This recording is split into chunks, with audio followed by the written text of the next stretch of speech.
Alright, today is Tuesday. I've been working on my guitar a lot the last few days. Really getting geometrics done on it.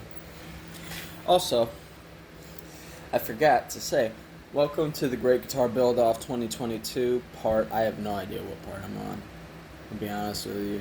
I don't even name these until I look up what part I'm on. I think I'm on part 10. I think. Because the last one was part 9. This guitar got me on cloud 9. Anyway, I've done a lot of the changes that I said I was going to do. Alright. The geometry of the raised middle section has been pretty much outlined, right? It's been outlined, and then, yeah. These are going to be recessed down 3/8. Now, this one needs to come in a little bit, because I realized that it wasn't perfectly symmetrical to this one, because I looked at the back. And you wouldn't be able to tell this from the front, but from the back it makes it much more obvious. Also, I did a lot of work on the neck, getting the profile smoother, and this transition being a lot nicer. Right here, you can really nicely get your hand in there. But I realized that this horn is a little skinnier than this horn because of the routing. So this one needs to come in a little bit, and I found out that it needed to come in on this side. The angle is a little bit off, right? So, you figure shit out as you go.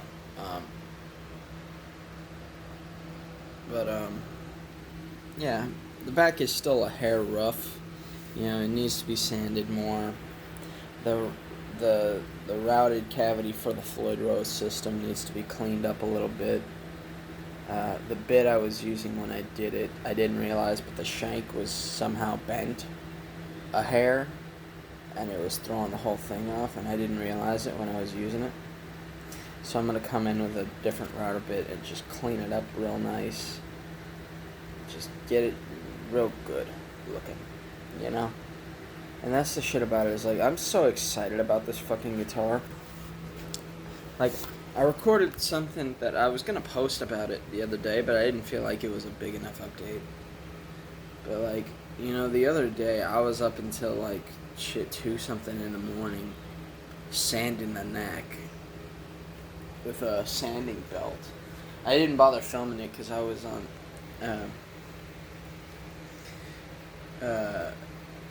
because I was on a video call with this chick. And I was showing her, how I was doing it, right? She thought it was really cool. How I would go in by feel. I would visually look at it. I would employ this technique of putting the sanding belt on the non-sandpaper side, right? Like this. On the back of the neck. Let me see if I can show you this properly. So I would do like this, and ow, and I would look down at it, right, like this, to see what my neck shape was looking like. And I would do that. I would slide that up and down the neck to see where it was kind of uneven, right? Right, and I had a little bit of a low spot right here. So I'm okay, you know what, fuck it. I'll just put some Bondo in there and sand it down. So that's what I did. I did that. 2 rounds of Bondo to get that. Just to make sure it's exactly how I wanted. This system of doing the neck is, it works fine. They have that faceting technique that gets you a nice repeatable neck, and that's cool and all, but I do something that's not dissimilar, but I don't do it with like a file or something, or like planes or spoke shaves. I don't do it with that. I do it with a bandsaw usually, or just a chisel. Alright, like a big ass chisel. And just start whacking away at the neck. Now, one thing that my dad is going to help me do the fiberglassing aspect of it. He's going to teach me how to do it, because I've never done it before. He's the one that gave me the idea to make this guitar out of fiberglass in the first place. He's going to teach me how to fiberglass, and it's going to be my first experience with it. But we decided, you know what? Since we're not really going to be doing a traditional layout for our truss rods going forward, hopefully, because to be honest, the truss rod is kind of a shitty innovation, and I'll explain what I mean by that. Yes, it works, but it can only do so much, right? It only will do so much. And me personally, I like more higher tension strings, right? Like for D standard on my bass guitars, I use 50, 70, 105, 135 for D standard. Not A, like not, the 135 is tuned to D on a 34-inch scale, right? And that's the amount of tension that I prefer. I like it like that. And I want the neck dead straight with really low action, right? On my fretless basses, that's what I do. And the strings are round wound, by the way. I don't know if that matters or not, but they're round wound. Anyway. But yeah, I think that it's pretty important to have the guitar be able to withstand that. So what's probably going to end up happening, and I say probably, we haven't finalized this yet, but I'm most likely going to have a solid bar of 304 stainless down the center, right? And originally it was going to be a solid bar of stainless and then 2 truss rods flanking it. I thought about it, I'm like, well, you know, that would work in some aspects, but you know what? Why do you need to have your neck adjustable if you make a neck that just doesn't bend? You know? And I thought about that, and I thought about it, and I thought about it. I'm like, you know what? If I just put a solid strip of 304 stainless down the neck, I ain't gonna have no fucking problems probably. And I could even have like, and I'm not talking about like inch by inch. You know, that'd be ridiculous. Number one, it'd be like 8 pounds added to the guitar, but like a piece of 1/2 by 1/2 stainless square stock only weighs like 1 3/4 ish of a pound. Doesn't even weigh 2 pounds. So that'd probably be nice to put in there. And then just to have a little bit extra reinforcement, have flanking that a couple of pieces of like probably 3/8 by 3/8 aluminum. Square stock might work well.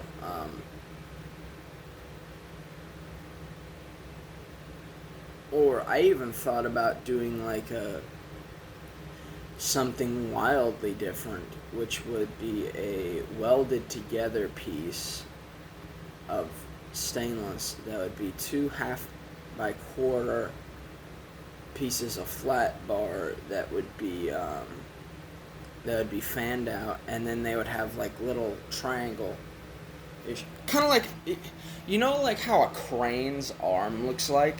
And I want you to leave comments about this. Like a crane's arm where it's like got the triangle or reinforcements. I thought about doing something of that nature in stainless. and then just grinding it flat and inlaying it into the neck. I mean, obviously something like that wouldn't work with a wooden neck because the routing would be so fucking complicated, and you'd have to do it per, guitar. It'd just be a fucking huge faff to do it. But I think on a composite guitar where you do not have those limitations, it'd be perfect to just do a stiff, neck. No truss rod system. Just because a truss rod doesn't really help that much, in all honesty. Over just straight up having steel in the neck. Like, okay, there's companies that put like a strip of carbon fiber in the neck. Okay, yeah, it does something, but it doesn't do that much. Right? I want the neck to never move. Therefore, doing something like stainless and having, aluminum stringers flanking it, that for me seems ideal, right? 1/2 by 1/2 stainless and 3/8 by 3/8 aluminum stringers, because I don't want there to be any wood in the final guitar, not even like a balsa wood core. I'm gonna use it's a special type of foam that my dad described to me. It's like a density similar to like mahogany wood. So I'm like, fuck yeah, I'm using that. So, But, yes. I have my positions for my switches laid out. I don't know if you noticed. But, yeah.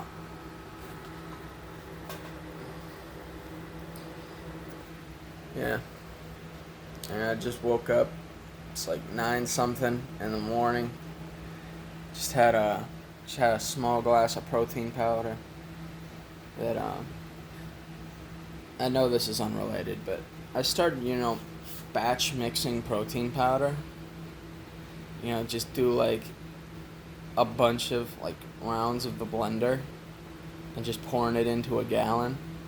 That shit has saved so much time. If you're a meathead like me and like to lift weights, then try that. It works good. And, sometimes it might separate a little bit, but you mix your protein powder, your peanut butter in there.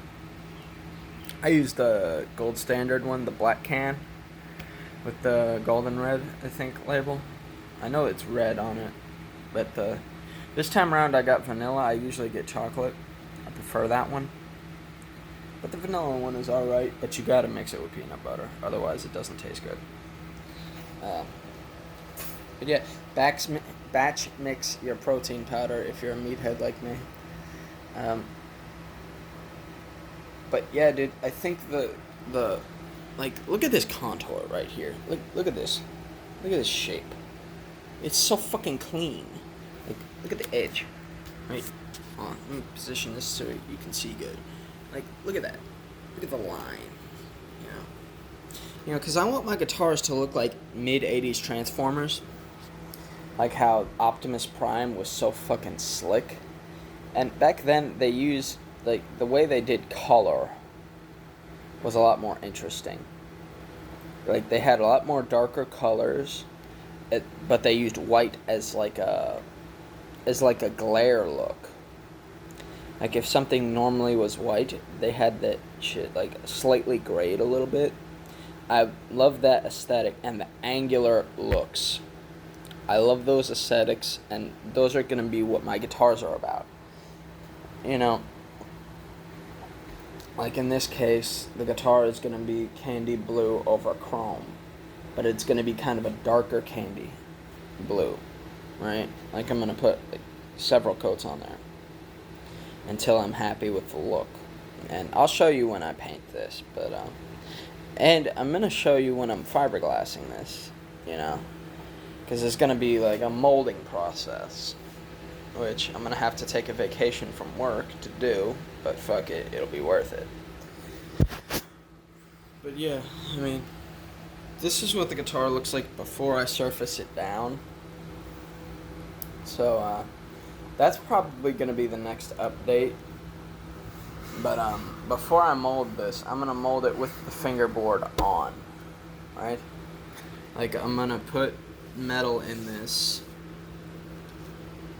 glue epoxy the fingerboard on, sandblast this a little bit first before, sandblast the metal before I bond it in, because that's how you need to do it if you're going to bond it. And then probably rough this up a little bit with 36 grit or something. Match the center lines, glue the fingerboard on with epoxy resin, because it's a Richlite fingerboard. Shape them up together to where it looks nice.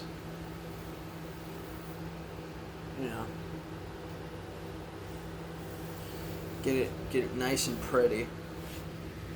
And from there, scallop the fingerboard, because I prefer that. And then I want the scallops molded in. See, because here's the thing. When you mold a guitar, it has to be... That's why Aristides doesn't come out with new guitars that often, because it's kind of a bitch to do this.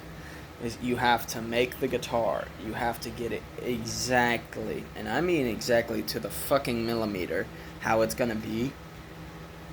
And then you mold it. And I see wasps trying to take up residence in my garage, and that's very annoying. But yeah, when you're molding a guitar, it needs to be perfect, right? So the neck and the fingerboard have to be shaped up together, right? So it's gonna be a long, arduous process of me basically, and I'm gonna surface the guitar down first before I do that, before I go doing that shit. But point is that I need to get this guitar perfectly sanded, like baby's ass smooth, and every dimension perfect before I even think about molding off of it, right? And it's gonna be so cool, But the scallops and everything on the fingerboard, the rolled edges, all the nice, comfortable shit, is gonna be molded in from the start, right? And it's gonna be really cool. Like the control cavities, the Floyd Rose access, the battery things, like the battery covers, which I'm not gonna use those little plastic ones that you clip it down, you push it in with your fingernail and then you pull it to open it, the EMG, I think, battery door. I think that's the EMG one. Yeah, that shit sucks. I'm just gonna have probably a couple of magnets inlaid, and I'm not talking about pissant magnets. I'm talking about some really nice neodymium magnets, bar magnets, real strong ones, with a coal roll steel cover plate that's gonna be painted black or some shit, with the word battery etched onto it, with a little thing so I can reach it with my fingernail. And it is a beautiful day outside today. It's a beautiful day to work on this, so yeah. Leave me some comments about what you think about the neck reinforcement thing. To be honest, I read comments, the few that I get, I read them, but I'm asking this time for you to leave me comments, so alright. Well, I'm gonna go ahead and get working on this thing. I still got some stuff to do on it. So, I'll holler at you later. Bye-bye. Thank you for watching.